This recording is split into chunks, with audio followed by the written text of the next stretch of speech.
आप कल्पना करिए, आजकल एक शब्द और सुन रहे होंगे आप लोग, वक्फ।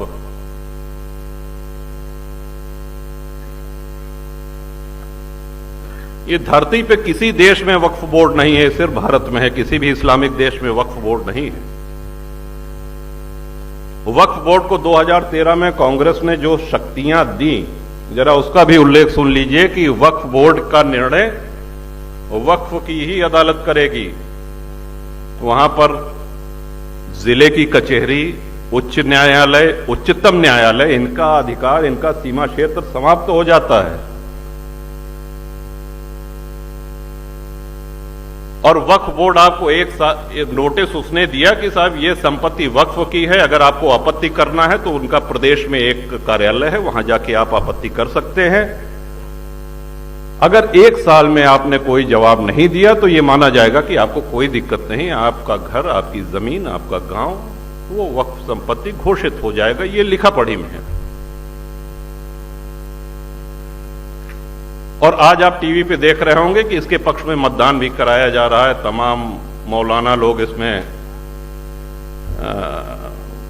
मोबाइल के माध्यम से मतदान हो रहा है। इसमें हम सबको मुखर होना चाहिए, क्योंकि राष्ट्र रक्षा का दायित्व तो सिर्फ राजनेताओं का नहीं है। हम कुछ भी रखें, हम घर रखते हैं, अपने घर में हम सफाई करते हैं, उसकी रंगाई पुताई करते हैं, हम गौ पालन करते हैं, तो उसको गौ माता को भी चारा पानी देते हैं। यहां तक कि वाहन भी रखते हैं तो उसमें सर्विसिंग होती है, तेल पानी भराना पड़ता है, उसकी देखरेख करनी पड़ती है।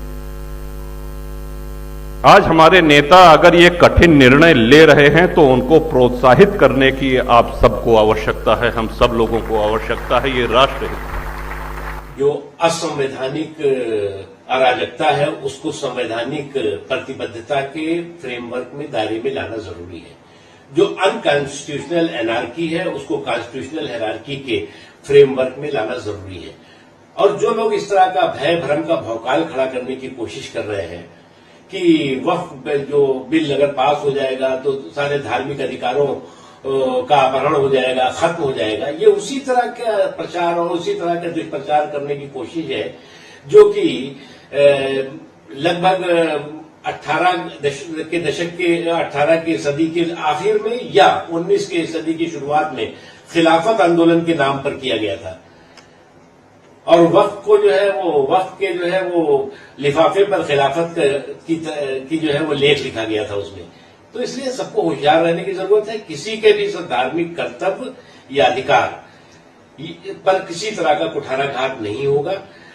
ये जो है वो वक्फ को पारदर्शी बनाने के लिए, वक्फ के जरिए समावेशी सशक्तिकरण किया और जो गरीब और जो कमजोर तबके हैं उसको लाभ मिले, उसके लिए है। वक्फ जो है वो कोई खानदानी जागीर नहीं हो सकती।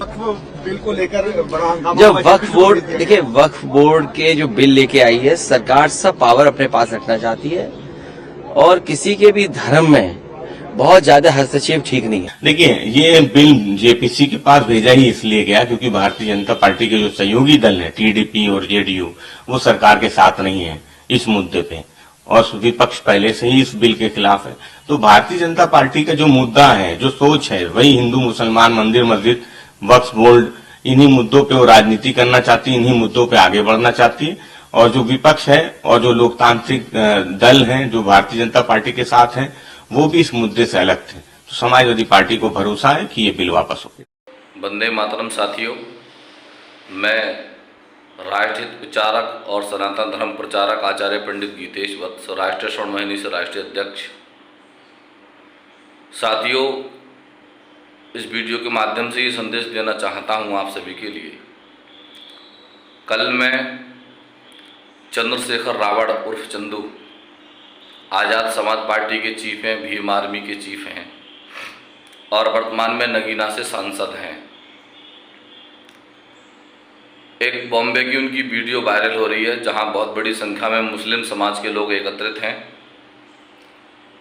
और वर्तमान सरकार जो राष्ट्रहित में वक्फ बोर्ड को लेकर के कानून लेकर आ रही है, उस वक्फ बोर्ड कानून को चुनौती देते हुए, वर्तमान सत्ता को चुनौती देते हुए वो मुस्लिम समाज के लोगों को भड़काने का प्रयास कर रहे हैं और भड़काने के भाषण दे रहे हैं, राष्ट्र हित के लिए, देश हित के लिए, जो कि बहुत ही घातक है, बहुत ही खतरनाक है। इतने बड़े व्यक्ति के लिए, जो वर्तमान में नगीना लोकसभा से सांसद हो और जिसे सदन में खड़े होकर के राष्ट्र हित के लिए चिंतन करना चाहिए, ऐसा व्यक्ति जो है समाज के लिए ऐसे अपशब्द बोलना या राष्ट्र के लिए इतनी घातक बातें करना, उसके लिए चिंतन का विषय होना चाहिए। वह व्यक्ति वक्फ बोर्ड के विरोध में मुसलमानों से खुलेआम कह रहा है कि मुस्लिम समाज के भाई बहनों, आप चिंता ना करो, सरकार ने वक्फ बोर्ड कानून लागू किया तो सबसे पहला आंदोलन हम करेंगे, और मेरा नाम चंद्रशेखर आज़ाद रावण है, मैं किसी से डरता नहीं हूँ। इस मोदी सत्ता को भी उखाड़ फेंकने का काम करूँगा और सबसे पहला आंदोलन मैं करूँगा वक्फ बोर्ड के विरोध में। अतः सभी राष्ट्र प्रेमियों से, अतः वर्तमान सरकार से मेरा ये निवेदन है, ऐसे व्यक्तियों की, ऐसे सांसदों की संसद से सदस्यता भंग की जाए और इनको राष्ट्रद्रोह का मुकदमा लगा करके जेल के सलाखों के पीछे कर देना चाहिए, क्योंकि देश के लिए घातक, राष्ट्र के लिए घातक शब्दों का प्रयोग करना ये बहुत ही निंदनीय और दुर्भाग्यपूर्ण है। मैं संपूर्ण राष्ट्रहित प्रेमियों से निवेदन करूंगा कि इसके विरोध में आवाज उठाएं। वंदे मातरम, भारत माता की जय। मेरा नाम चंद्रशेखर आजाद है, मेरी बात को आप याद रखना। मैंने पहले ही दिन, आप पता करवा लेना, घुटने टिकवाए थे सरकार से। हमारे साथियों ने हमारा साथ नहीं दिया, वरना इसी बिल को बता दे कैसे जो है ये बिल गिरता। अभी भी मैं आपसे कह रहा हूं कि आप देखना, जितना बड़ा विरोध आप लोग नहीं कर पाओगे, उससे बड़ा विरोध हम लोग करके दिखाएंगे। मेरी बात को जब मुझे यहाँ से सरफराज भाई ने न्योता भेजा था, मैं तभी समझ गया था कि एक और जिम्मेदारी आन पड़ी है मेरे ऊपर। और आपको लगता है चंद्रशेखर जिम्मेदारी से भाग सकता है? वो गोली नहीं बनी जो अभी सीने को चीर दे, याद रखना मेरी बात। मैंने उस दिन भी कहा था, जब जामिया की बच्चों को घुस के मारा गया था पुलिस द्वारा, और मैं वहां था बाहर हेडक्वार्टर, मैंने उस दिन भी कहा था ये मेरी चुनावी वो नहीं है। मेरी बात को याद रखना, ये मेरे भाई से मेरा वादा है। हर एक उस भाई से जिसके मन में भय कि सरकार उनकी प्रॉपर्टी को लूट लेगी, उनसे मेरा वादा है। मैं आपके साथ खड़ा हूं, जी जान से खड़ा हूं, मेरे लोग भी आपके साथ खड़े हैं, याद रखना। बस मगर शुक्रिया अदा करके पराया मत करना, ये काम मत करना। बहुत बहुत शुक्रिया।